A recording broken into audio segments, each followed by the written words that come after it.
ہیں کہ یا رسول اللہ ایسا پاک میں آپ کو بتاؤں، یہ نسب دیکھیے ہماری 2 مجلسیں ہوئی ہیں، پچھلی شب ایک مجلس ہوئی وہ گھر والوں کی تھی، سبحان اللہ سبحان اللہ. ہمیں اپنا محاسبہ نفس ہم نے اس میں کر لیا، اپنے کو ہمیں کیا کرنا وہ ہم نے سمجھ لیا، وہ اپنے گھر والوں کی بات تھی گھر والوں میں ہو گئی، وہ تو گھر والوں کی بات تھی نا.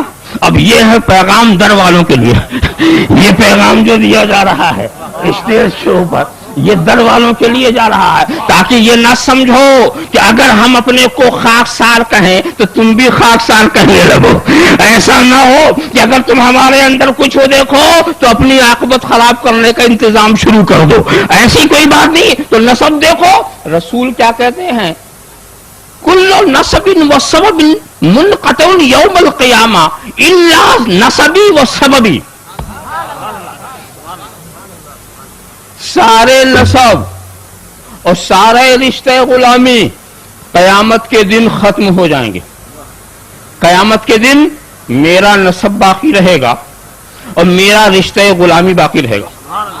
میرا رشتہ غلامی باقی رہے گا اور میرے نسب کے فوائد باقی رہیں گے. بقیہ سب منقطع، کوئی کسی کا پہچاننے والا نہیں ہوگا، کوئی کسی کا وہاں پہچاننے والا نہیں ہوگا. مگر ایک بات بتا دوں دوستو، رشتہ غلامی قیامت میں کب فائدہ دے گا؟ جب رشتہ غلامی کو تم یہاں بچا لو.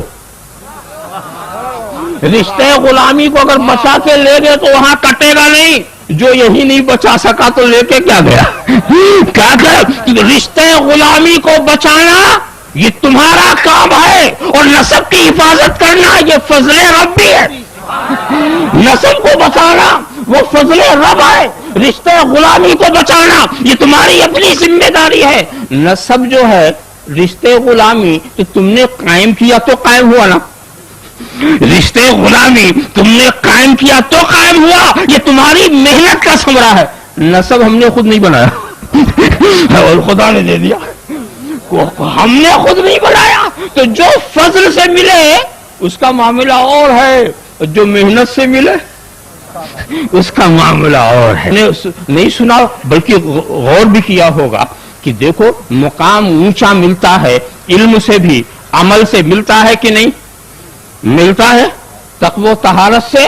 مگر تم نے اس علم والے کو نہیں پہچانا، اس عمل والے کو نہیں پہچانا جو 6 کروڑ برس تک عمل کرتا رہا. نہ علم کی کمی نہ عمل کی کمی. ابلیس محنت سے بڑھتا گیا اور پھر گروہ ملائکہ میں شامل کر دیا گیا، مگر نہ علم بچا سکا نہ عمل بچا سکا.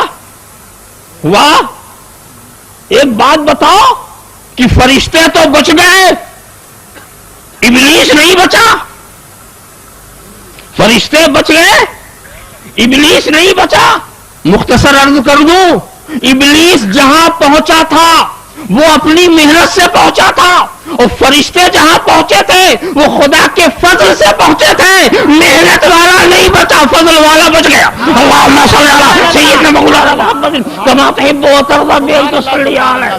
آپ اچھی طرح سے سمجھتے چلے جائیں نسب کا معاملہ عجیب ہے، اور وہ بھی نبی کا نسب. یہ شرافت نبی کی ذات سے کہ نبی سے نسبت خدا نے دی، اس نے اپنے فضل سے دیا. نبی کے گھرانے میں خدا نے اپنے فضل سے پیدا کیا، تو اب وہ مقام بھی دے رہا. اب دیکھو سادات کے بارے میں علماء کے 2 نظریات آئے.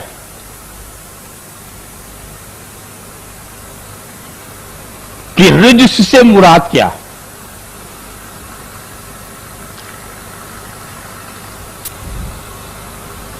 امام احمد رضا فاضل بریلوی علیہ الرحمت و رضوان، انہوں نے رجس سے کفر مراد لیا.